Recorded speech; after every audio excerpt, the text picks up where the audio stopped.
অপেক্ষার পর সিউড়ির হাটজান বাজার রোড ওভারব্রিজ তৈরি হয়েছে এবং তার উদ্বোধন হয়েছে। রোড ওভারব্রিজ তৈরি ও উদ্বোধন হওয়ার পর এবার পালা রেলগেট স্থায়ীভাবে বন্ধ করে দেওয়ার। আর এই রেলগেট স্থায়ীভাবে বন্ধ করতে এসেই বুধবার নতুন কাণ্ড বাঁধল সিউড়িতে। देखिए हमारा अप्रोच रोड हमारा रोड आपका नहीं रोड हमारा रोड आप डैमेज का आपका जीएम बोला जो हम जीएम से मिट गए। जीएम साहब बोल के गए तो होगा कोई पहले क्या होना चाहिए ना हमारा ये गेट उड़ गया है ना आपका आपका आपका आपका डेट नहीं हुआ आपका के बाद कुछ काम नहीं आपका रजिस्ट्रेशन देखेगा रजिस्ट्रेशन হাটজান বাজারের রেলগেট স্থায়ীভাবে বন্ধ করে দিলে সমস্যায় পড়তে হবে ওই রেলওভার ব্রিজের নিচে থাকা সাধারণ কিছু মানুষদের। এই দাবিতে সরব হন এলাকার বাসিন্দা থেকে শুরু করে স্থানীয় তৃণমূল নেতৃত্ব। তাদের সঙ্গে দীর্ঘক্ষণ ধরে রেলের আলোচনা হয়, এমনকি বাক বিতণ্ডাও বাঁধতে দেখা যায়। ক্রেডিট দিচ্ছে যে আমি ছাড়া রেল উদ্বোধন হতো না।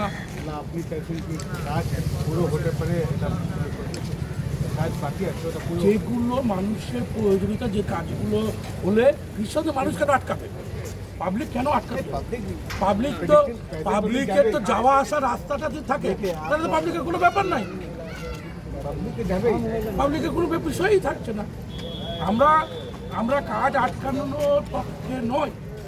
लेडर पेडेस्ट्रियन के लिए वो तो ओपन है अभी, वो तो बंद नहीं कर रहे हैं। पैदल जाने के लिए जो है ना, पैदल जाने के लिए बहुत सारे अप्रोच हो गया। अप्रोच रोड कौन सा बोल? ये अप्रोच ये तो क्लोज हो जाएगा तो इसको करने का आपका क्लोज हो गया तो हमारा रोड है। आप तो डैमेज कर दिया और डैमेज के রোড ওভারব্রিজে ওঠার জন্য কোনো সিঁড়ি এখনও তৈরি হয়নি। সেই কথা মাথায় রেখে নিজেদের অসুবিধার বিষয়টি রেলকে জানান স্থানীয়রা।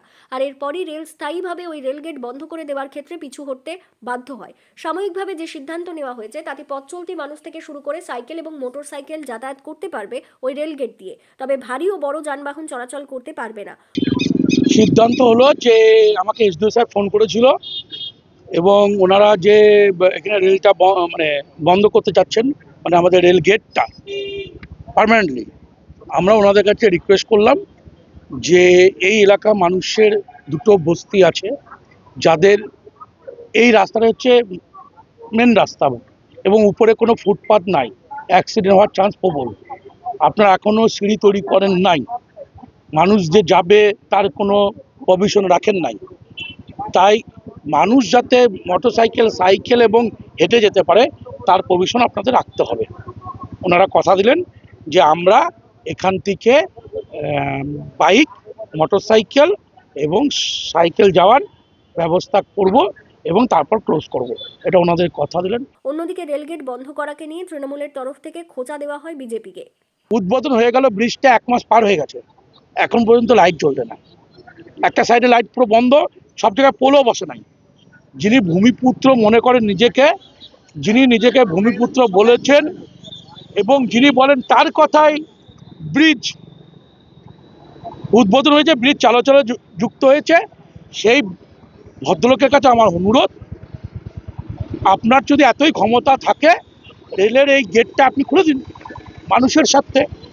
আপনি একটা দলের প্রতিনিধি করেন, বিজেপি দলের প্রতিনিধিত্ব করছেন, আপনি নিজেকে ভূমিপুত্র বলছেন, আপনার কথায় রেল উঠবস করে, রেল ট্রেন দেয়, আপনার কথায় এই ওভারব্রিজ চালু করেছে, আপনাকে ধন্যবাদ তার জন্য। যদি আপনার কথা তাই হয়ে থাকে তাহলে আপনি এই রেল গেটটা যদি খুলে দেন, আপনাকে মানুষ আপনার প্রতি কৃতজ্ঞতা থাকবে। এবং এই যে 1 মাস হয়ে গেল আপনি উদ্বোধন করলেন, যে ব্রিজ থেকে আপনারা হেঁটে গেলেন সেই ব্রিজের লাইট আজও কমপ্লিটভাবে জ্বললো না।